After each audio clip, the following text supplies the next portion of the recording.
All right, so the first reason that we decided to go to our one-man setup, operating out of a Toyota Prius with push mowers, as opposed to a two-man crew with, say, a truck and a trailer, or a box truck like we had with a zero-turn mower, and like I said, two crew members. The first reason was it greatly lowered our overhead, our cost per hour to operate. As I said in the previous video, we hired a consultant over the winter. His name was Wayne Voles, and his website is profitsrus.com.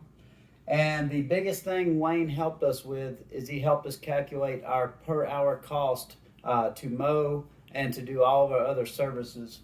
And he actually has a spreadsheet that you can buy that can help you quickly determine your hourly cost. It's called Know Why You Charge What You Charge, and I think it's about $130.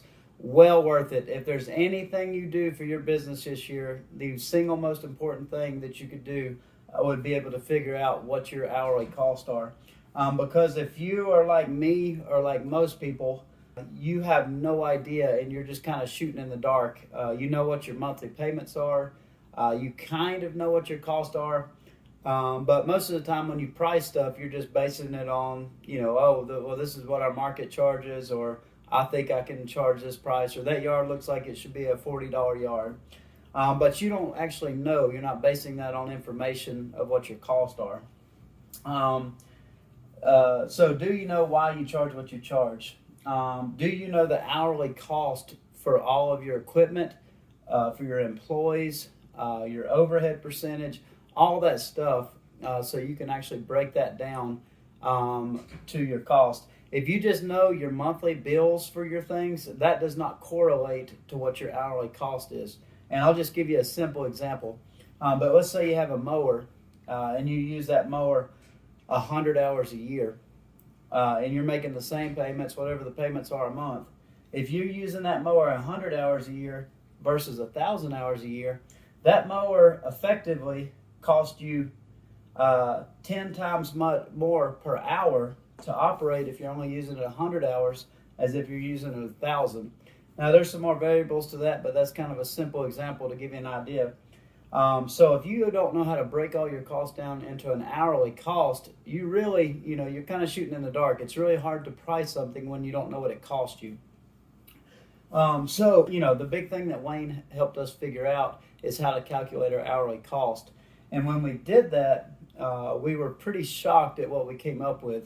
And our old setup, I think our hourly cost with all of our overhead and everything, for us to be able to make a 15 or 20% profit, was like close to $80 per man per hour.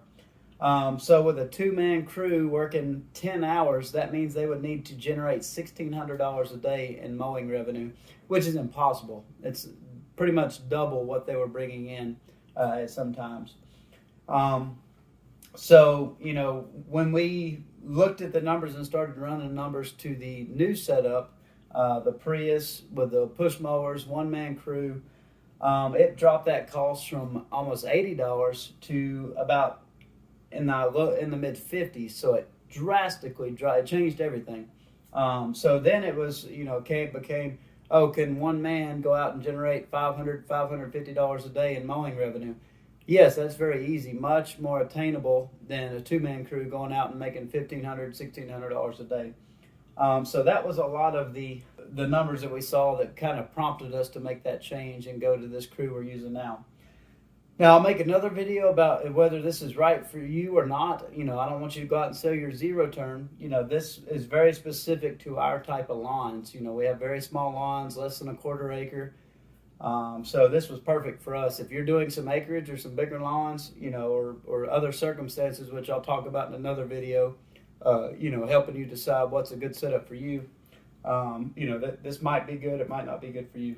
But another benefit to not just lowering our overhead with a new setup, because obviously if we're going from a big truck or a truck and a trailer and a very expensive zero-turn mower and two men, that's going to cost a lot more to operate per hour than a used Prius with a push mower and one man. That's part of why our overhead went down. Also, it went down because going from a 2-man to a 1-man crew, you gain a lot of extra efficiency. You lose a lot of that lost, or you gain back a lot of that lost time you have with a 2-man crew. Just a simple example to show you what I'm talking about. Let's take a 1-man crew, and let's say that he's able to mow 10 properties a day with a push mower, whatever his setup is. Just a 1-man crew, same setup.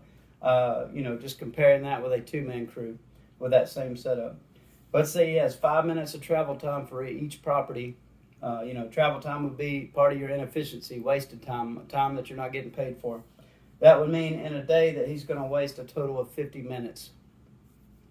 Well, you think like, oh, if I just go to a 2-man crew, well, now we'll just be wasting 100 minutes. But that's not true. You're actually losing a lot more than that. Let's say over here with a 2-man crew, they're able to mow 18 properties. You're not ever going to be able, typically you're not going to be able to get double because you have inefficiency.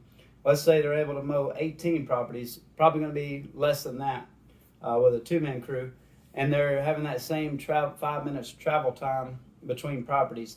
That's 90 minutes, but you've got 2 crew members, so that's 90 times 2, which is 180 minutes. So you have 180 minutes of wasted time in the same day as opposed to 50. So I less than doubled my revenue, but I almost quadrupled my wasted time, my inefficiency.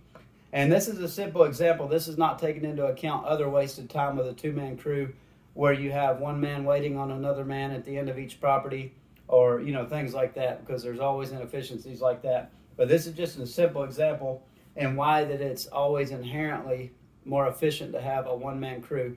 Now, that's not saying that's always good to have a 1-man crew. There are downsides to a 1-man crew. Morale, accountability, things like that you need to consider. But as far as from a time perspective, a 1-man crew is always going to be much more efficient than a 2-man or 3-man or anything more than that. So that's the low. That's how we lower our overhead. That's how we were able to become profitable where we were not before. In the next video, we'll talk about the other next benefit to changing our setup. Thanks for watching.